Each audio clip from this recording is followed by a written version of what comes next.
종교개혁의 의미라고 하는 말씀으로 함께 은혜를 나누고자 합니다. 이 개혁이라고 하는 것은 체제나 제도 같은 것을 뜯어 고치는 것을 개혁이라고 이렇게 정의가 되어 있더라고요. 종교개혁 기본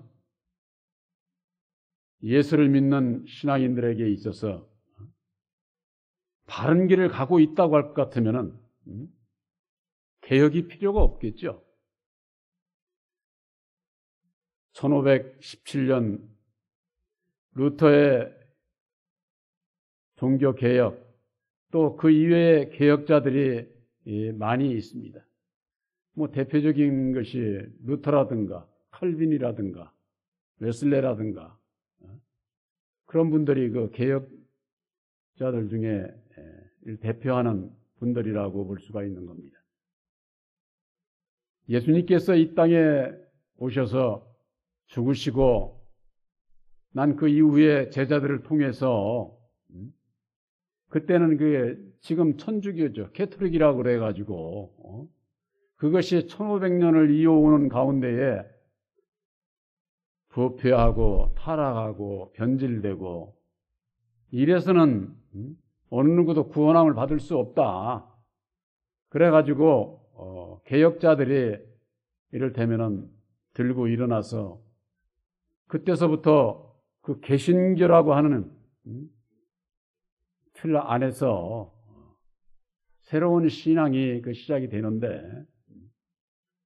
율법 아래서는 율법적인 믿음 안에서는 행위를 강조하는 겁니다. 행위. 그 행함.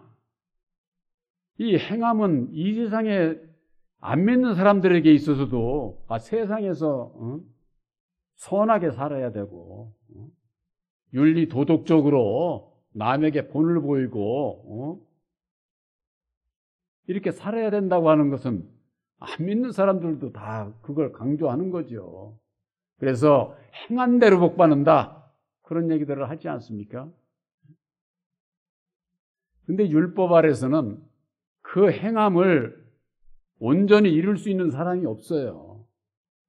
남보다 많이 이루어서 사람에게 인정을 받을 수 있을지라도 온전히 이룰 수 있는 사람이 없다. 그 말이죠. 그래서 이 개혁자들이 구원함을 얻을 수 있는 것은 행함에 있는 게 아니라 오직 믿음에 있다. 이걸 주장을 하고 나온 거예요. 이건 참으로 중요한 거죠. 율법 아래서는 행함이 드러나야 그것 가지고서 인정을 받는 거지 무슨 그냥 입으로만 그냥 믿으면 된다고 이걸 인정을 하지 않는 거예요. 그 믿음이 뭐냐? 믿음. 예수님을 통해서 우리들에게 주신 구원의 도리, 약속의 그 말씀을 바로 깨달아 알고 믿는 자가 구원을 받는 것이지 윤리 도덕적인 세상에서의 그 행함으로 인해서 구원받는 것이 아니라고 하는 거.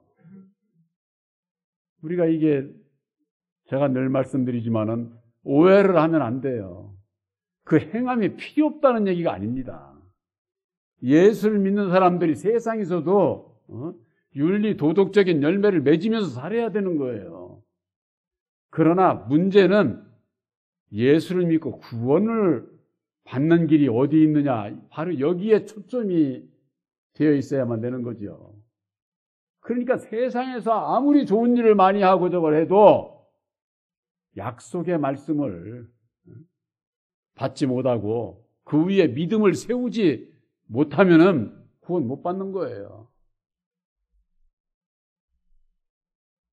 언제든지 우리들은 예수님께서 하신 말씀이 먼저 그 나라와 그의 의를 구하라는 거예요. 하나님 나라와 하나님의 의를 이루는 그 믿음 위에 우리들이 세워져야 된다. 그 말이에요.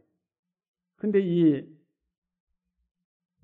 캐토릭은 그들이 율법 아래서 벗어나지 못하고 구약적인 율법적인 신앙으로 돌아가서 행함만을 강조를 하니까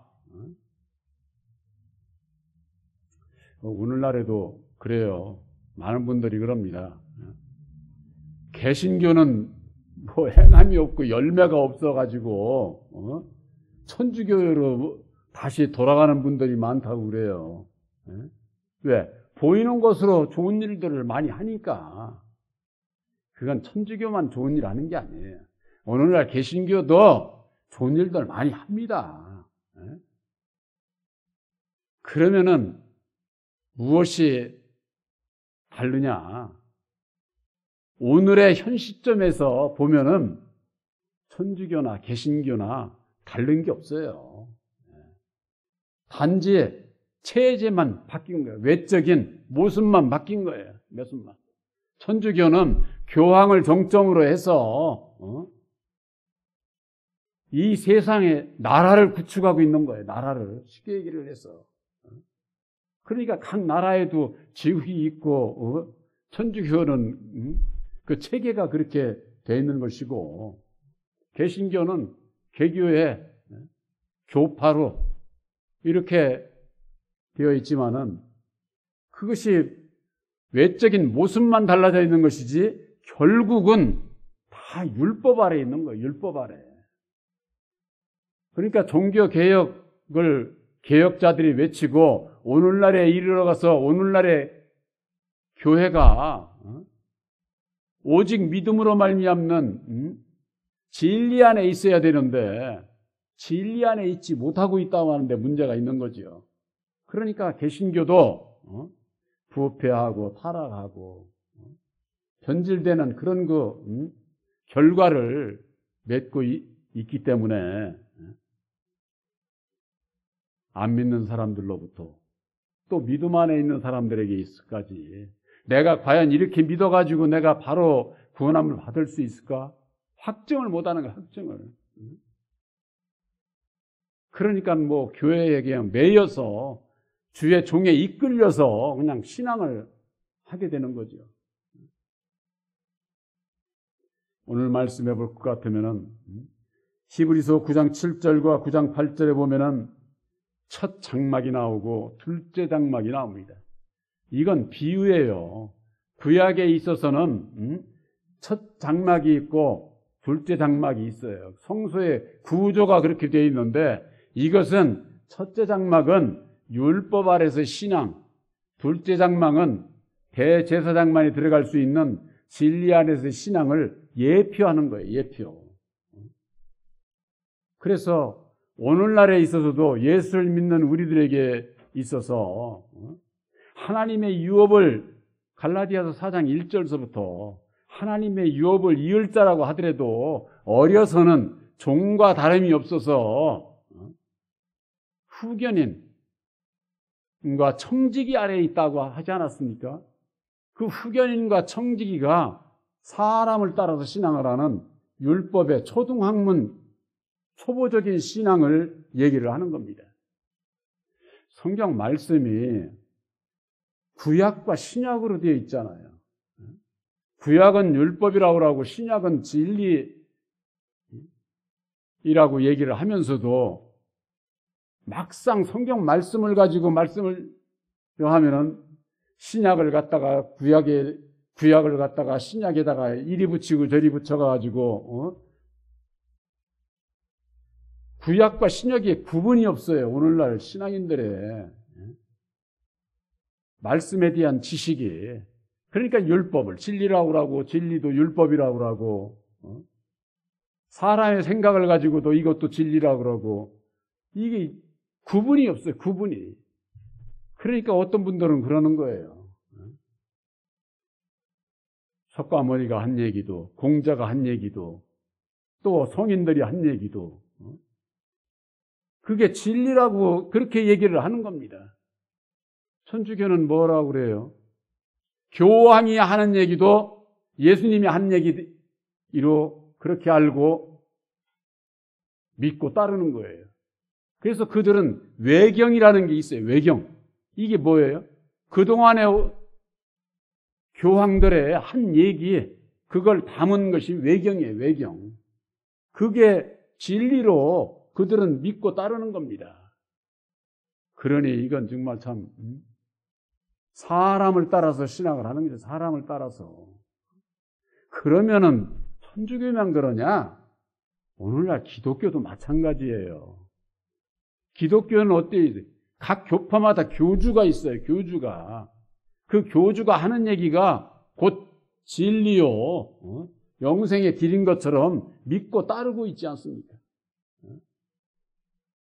장로교회는 칼빈이 있고, 감리교회는 웨슬레가 있고, 신천지는 이만희가 있고, 각 교파마다 전부가 다 거의가 다 교주가 다 있어요. 그 교주들을 따라가는 거예요. 그러면서 말로는 또 성경을 들고 예수님께서 입혀주셔서 하나님께서 세운 종이니까 성경 말씀에는요, 요한복음 1장에 볼 것 같으면은 하나님께서 보냄을 받은 사람이 있고요, 하나님께로 난 자가 있습니다. 이 세상에서 하나님께로 보냄을 받은 사람은 저 유명한 목사님들, 이름 있는 그 사람들만 보냄을 받은 게 아니에요. 저나 여러분들 모두가 다 하나님께서 보냄을 받은 사람이에요. 사람. 그 사람을 따라가면은 구원함을 못 받아요. 구원함을. 하나님께로 난자라야 된다고 말해요. 난자라야 돼. 이걸 구분을 못해. 그러니까는 내내 사람을 따라가게 되고, 사람을 따라가게 되면은 율법 아래 머물러 있게 되고, 율법 아래 있게 되면은 자동적으로 사람의 생각으로 교회건 신앙생활이건 모든 게 다 사람의 뜻대로 움직이게 돼 있어요. 우리들에게 있어서는 사람을 따라가는 그런 그 신앙이 되어서는 안 되는 거예요. 구약에 있어서 첫 장막에는 제사장들이 들어갔습니다. 제사장들이. 둘째 장막에는 대제사장만이 들어갈 수 있었어요. 그게 무엇을 의미하느냐? 첫 장막, 율법 아래 있을 때는 사람을 따라서 신앙을 하는 거예요. 제사장, 사람을 따라서. 그런데 오늘날에 있어서 우리들에게 있어서는 대제사장이신 십자가상에 죽으시고 다시 사셔서 대제사장이 되신 예수님을 따라가는, 오직 예수님만이 성소에 들어갈 수 있는 분이기 때문에 우리가 예수를 믿고 예수님께서 약속하신 보혜사를 영접을 해서 내 마음속에 하나님의 나라를 이룰 수가 있게 되는 것이다, 그 말이에요. 이것이 우리들의 그 믿음에 분명히 분별이 돼야 되는데, 갈라디아서 4장 1절에서 3절에 있어서는 후견인과 청지기 아래서 양육을 하다가 하나님의 정한 때가 되면은 아들의 영 보혜사를 보내주셔서 진리의 아들로 하나님의 유업을 이을 상속자로 택하신다고 갈라디아서 4장 1절에서 7절에 그렇게 분명히 말씀하고 있지 않습니까? 그걸 분명히 이렇게 말씀하고 있어도 봐도 몰라, 봐도. 이 하나님의 말씀은 이게 비밀로 감춰져 있어가지고 정언약인 십자가의 도안에서 좌우를 분별하지 않으면은 성경을 봐도 모르게 돼 있어요. 봐도. 그 대표적인 게 아볼로 아닙니까? 성경 말씀 안에서 사도행전 18장 24절에서 26절에 아볼로는 아주 학문도 많고 성경에 아주 그 능통한 자로서 예수에 대해서 그냥 자세히 가르치는 그런 종이었어요. 그런데 세례 요한의 물세례밖에 모른다는 거예요. 예수님께서 그러셨잖아요. 물과 성령으로 거듭나야 하나님의 나라를 볼 수 있고 하나님 나라에 들어갈 수 있다고 그랬는데 물세례밖에 몰라. 성령 세례를 어떻게 해야 받는지 이걸 아볼로가 몰랐던 거예요. 예수에 대해서는 자세히 가르치면서도 바로 그것이 그런 아볼로를 브리스길라와 아굴라가 데려다가 하나님의 도를 다시 가르쳐 주지 않습니까? 여러분들에게 증거된 새 언약인 십자가의 도는 예수님께서 친히 죽으심을 통해서 밝혀주신 하나님의 도예요. 하나님의 도. 이 하나님의 도는 하나님의 뜻이에요. 하나님의 뜻이고 하나님의 사랑이고 하나님의 능력이고 하나님 나라에 갈 수 있는 유일한 천국의 열린 문이다 그 말이에요. 예수님께서 친히 열어놓으신 열린 문이다 그 말이에요. 그러니까 그 문을 통하지 않고서는 절대 구원함을 받을 수가 없어요. 오늘날 많은 하나님의 백성들이 사람을 따라가. 사도 바울이 그러지 않았습니까? 내가 전하는 복음은 사람의 뜻으로 말미암은 것도 아니고 사람에게서 들은 것도 아니야. 사람에게서 배운 것도 아니라 오직 예수 그리스도의 계시로 말미암는 것이다. 오늘날 모든 신앙인들이 칼빈의 교리, 웨슬레의 교리, 우리 교주가 되는 총회장이 하는 그걸 따라서 믿고 신앙을 하는 거예요. 우리들 마음속에 보혜사를 영접을 해서 계시의 믿음을 받기 이전에는 누구든지 다 율법 아래 매여 있는 거예요. 입으로 내가 예수를 믿고 오래 믿어도 내 마음속에 진리의 성령, 보혜사를 영접을 해서 친히 열어 보여주시는, 가르쳐주시는 계시의 믿음을 받기 이전에는 예수를 믿는 자도 다 율법 아래 있는 것이다. 율법 아래. 그걸 본인이 모르니까 벗어나지를 못하는 거죠. 그걸 벗어날 수 있도록 말씀의 분별을 주신, 이거 아무나 주시는 게 아니에요. 천국의 비밀을 아는 것이 너희에게는 허락되었으나 모든 자에게 허락된 것이 아니라고 예수님께서 그러셨잖아요. 바로 여러분들 마음속에 새 언약인 십자가의 도를 깨달아 알게 하시고 십자가의 도 안에서 주시는 이 계시의 말씀을 분별을 여러분들이 하셨다고 할 것 같으면은 보혜사께서 친히 함께 하셔서 분별을 주시고 영안을 열어주셔서 깨달아 알게 하시고 하나님의 나라를 본 자가 되는 겁니다. 물과 성령으로 거듭나지 아니하면은 하나님 나라를 볼 수 없다고 그랬어요. 이 본다고 하는 것은 깨달아 아는 것을 얘기를 하는 겁니다. 또한 하나님 나라에 들어갈 수가 없다고 그렇게 말씀을 하셨습니다. 하나님의 나라를 어떻게 보게 됩니까? 보혜사를 영접을 해야 우리들 심령에 하나님의 나라가 되는구나 하는 것을 여러분들이 깨달아 알게 되면은 본자가 되는 겁니다. 또한 누가 들어갑니까? 하나님 나라에 누가 들어가요? 내 심령에 하나님의 나라를 이룬 자가 들어갈 수가 있는 겁니다. 진리의 아들이 들어가지 종들이 들어가지 않아요. 성경 말씀에 모세는 하나님의 집에서 종으로 충성을 했고 예수는 아들로 충성을 했다고 그랬습니다. 제가 말씀 한 절을 소개를 하죠. 출애굽기 구약입니다. 20장 21절에는 이런 말씀이 있습니다. 백성은 멀리 서 있고 모세는 하나님이 계신 흑암으로 가까이에 가니라. 이 모세, 백성은 멀리 서 있고 모세는 하나님이 계신 흑암으로 가까이 간다는 거예요. 흑암. 하나님이 어디에 있어요? 흑암 가운데 있다는 거예요. 진리의 참 하나님이 흑암 가운데 있겠습니까? 흑암이라고 하는 것은 빛이 조금도 없는 것을 얘기를 하는 거예요. 빛이 조금도 없는 그런 상태를 흑암이라고 하는 흑암. 진리이신 예수님은, 진리이신 창조주 하나님은 빛 가운데 계셔요. 모세는 그런데 하나님이 계시는 흑암 가운데로 가까이 갔다. 그렇게 말씀을 하고 있어요. 그 흑암의 하나님이 누구일까요? 바로 진노하고 저주하는 율법의 여호와 하나님이에요. 오늘날의 신앙인들이 이 진노하고 저주하고 사람을 죽이는 여호와를 대한 바른 지식을 갖지 못하면은 절대 율법 아래서 못 벗어나는 거예요. 율법 아래서.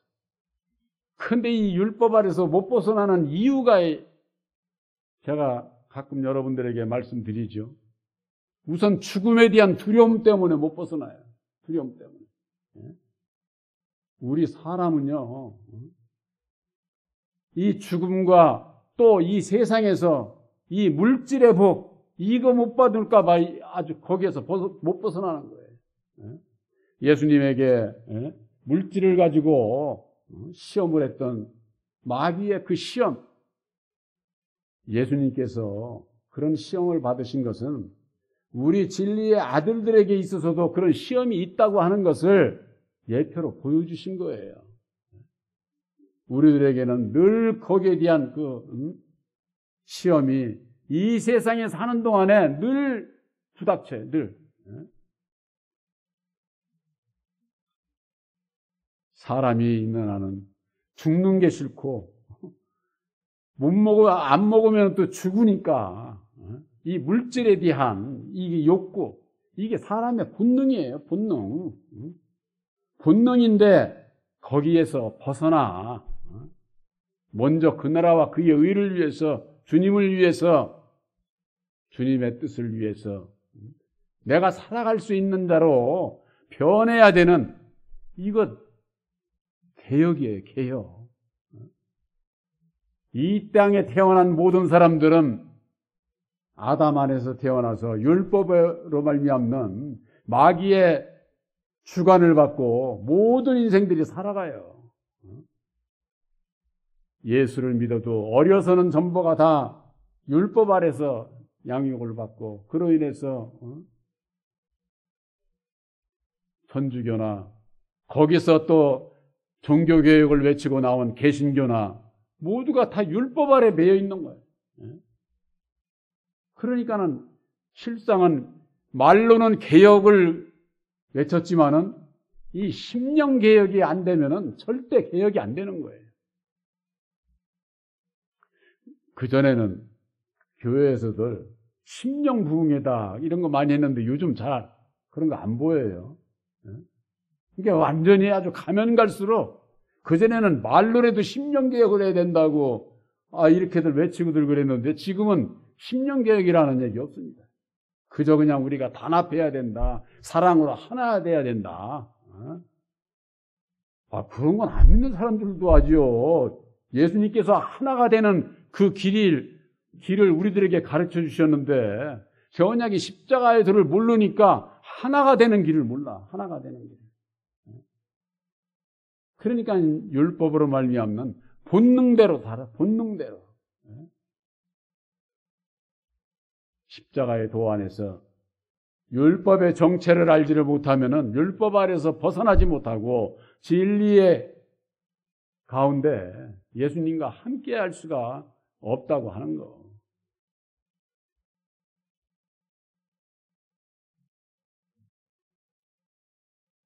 종교 개혁자들을 통해서 개혁을 외쳐서 천주교에서 나온 이 개신교가 천주교에서는 그런다는 거예요. 우리가 큰 집이니까 저들 나간 애들 다시 돌아올 거야. 돌아와야 돼. 이렇게 얘기를 하는 거예요. 돌아가지 않아도 지금도 이름만 천주교요, 개신교요, 실상은 다 율법 아래에 있는 거예요. 율법 아래. 그렇기 때문에 개혁이 되지를 않는 거예요. 외적인, 물질적인, 세상적으로 사람의 눈으로 보이는 것으로서는 체제가 다르고 개혁이 된 것 같지만은 실상은 율법 아래 매여 있는 것이다. 그러니까는 개혁이 되지를 않는 것이죠. 그러면은 예수님께서 우리들에게 가르쳐 주신 새 언약인 십자가의 도로 말미암는 심령 개혁, 진정한 종교 개혁은 어디서 이루어지는 것이냐? 우리들 심령이 바뀌어야 되는 거예요. 심령이. 내 심령이 율법의 내 마음에서 진리의 내 마음으로 내 옛사람에서 새 사람으로 바뀌어져야 된다 그 말이에요. 이게 개혁이에요. 개혁. 이 개혁이 사람의 뜻으로 율법 아래서 개혁이 절대 이루어지질 않아요. 그렇기 때문에 예수님께서는 요한복음 5장 34절에 나는 사람에게서 증거를 취하지 않아. 너희들이 이걸 분별 못하면 구원을 받지 못한다는 거예요. 또한 요한복음 5장 41절에 나는 사람에게서 영광도 받지 않는다는 거예요. 영광을 취하지 않는다는 겁니다.